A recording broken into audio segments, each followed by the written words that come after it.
lifetime of stories about the place. I'm Just about sure. every pair of lanes, there's a memory. Even when you mentioned cleaning pins, I remember 1975, we cleaned pins to raise money for our trip to Hawaii as junior bowlers. And our group got fired because one of the guys that was cleaning pins got caught peeing in the tank.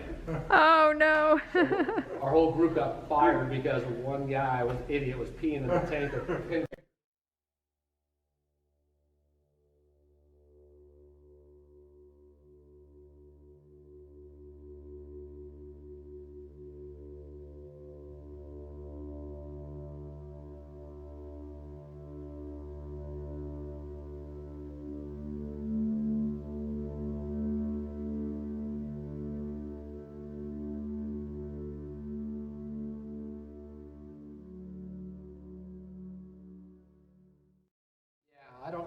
I might have been 9, 10 years old, and so you're about 9 years older than I am, and we bowled against each other on lanes 23 and 24 for 25 cents a game, and I beat you, and you stiffed me, and I had to go get you off the pinball machine to pay me because I beat you and you wouldn't pay me.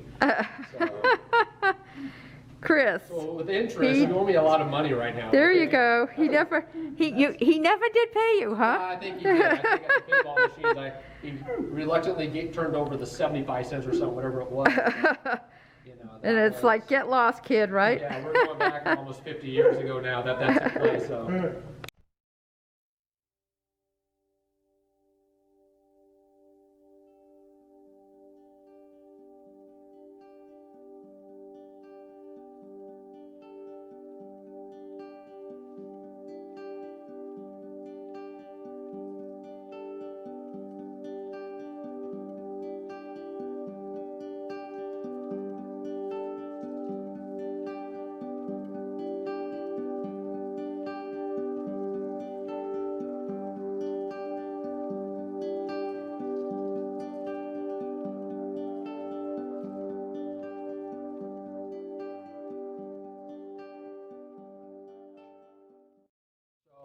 She took a bunch of us as teenagers.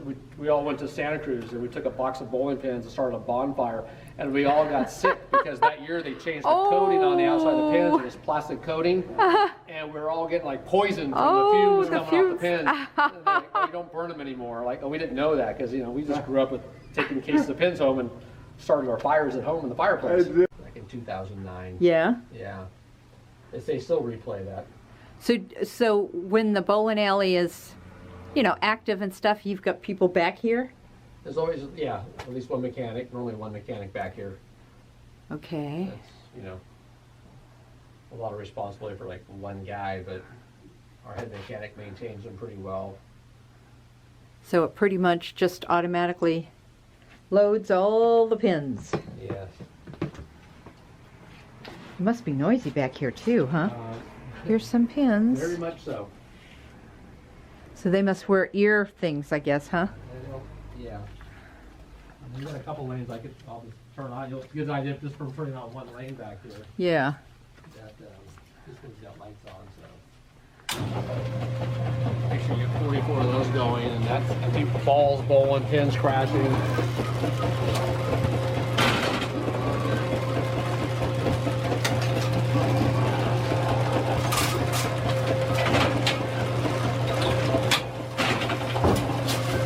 One more time.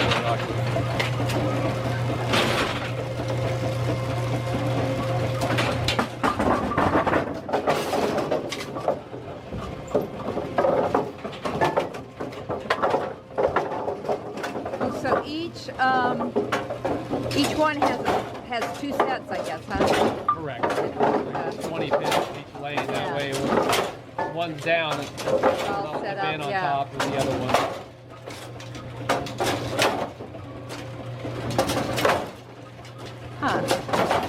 Imagine 44 of these balls crashing. Wow. And people talking and oh my gosh. Yeah. That's pretty cool. We'll come in, it'll be quiet like we have in right now, and then we'll turn on all the machines, maybe just to cycle them, and being in it, you don't realize how noisy it is. Yeah. So this is all parts and stuff? It's all parts now, but spare back parts. in the day there was a big tank there that spun around with brushes, and we'd put pins in it and clean them. Okay, this is the room that Chrissy probably worked in. Yeah, this is it.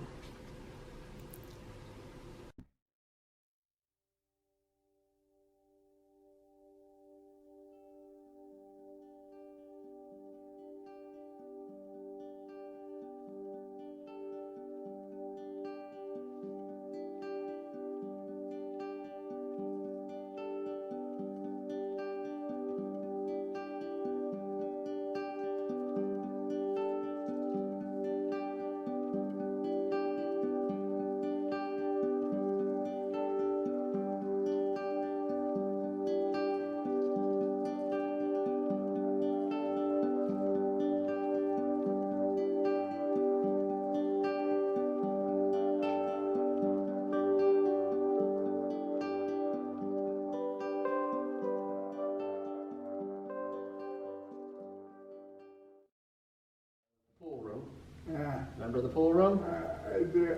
And then that little hallway, which is now like a porter's room, used to be a men's and women's bathroom. So you and I and Jim will remember that, and that's about it. And then over here, we had pinball machines here because this is where I had to go beat you up for 75 cents.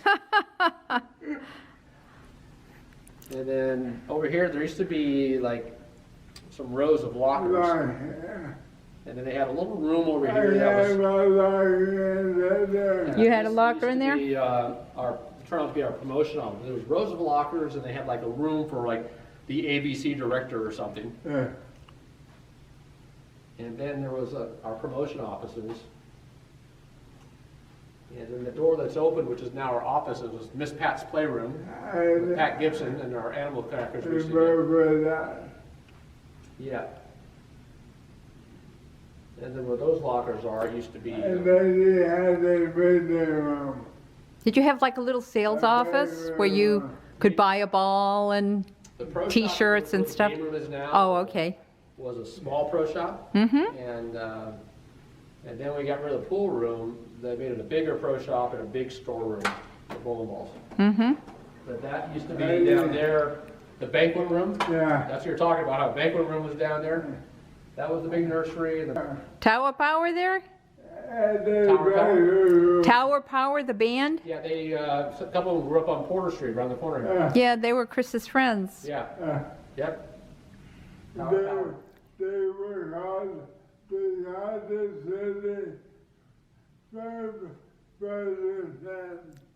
The Gothic City United City from Fremont? Firefighters.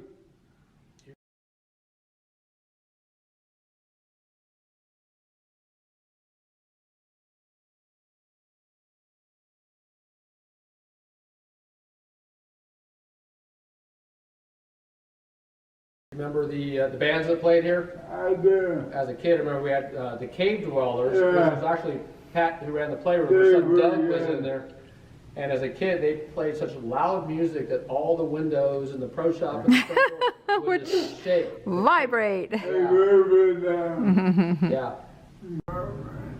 I was about 8 or 10 years old, and my dad brought me down here, and my job that day was to scrape tiles off the floor and fill a garbage can, and then the porter would go dump it and bring it back, and that's all they did all day. And then Mom would wait for a I carpet, was there for and they turned it into a meeting I room. was there for The porter. God, I hope it was you dumping my garbage, because you stiffed me for 75 I got a lot of secondhand smoke in my days. Me too. Yeah, I bet. This place was a... Chris, I'll take you down a little memory lane, okay? Because you should remember this. So over here by the desk, there used to be that brick planter box with pink plants in it. And behind it was the pool room. Remember the pool room? I do. And then that little hallway, which is now like a porter's room, used to be a men's and women's bathroom. I You and I remember. and Jim will remember that, and that's about it.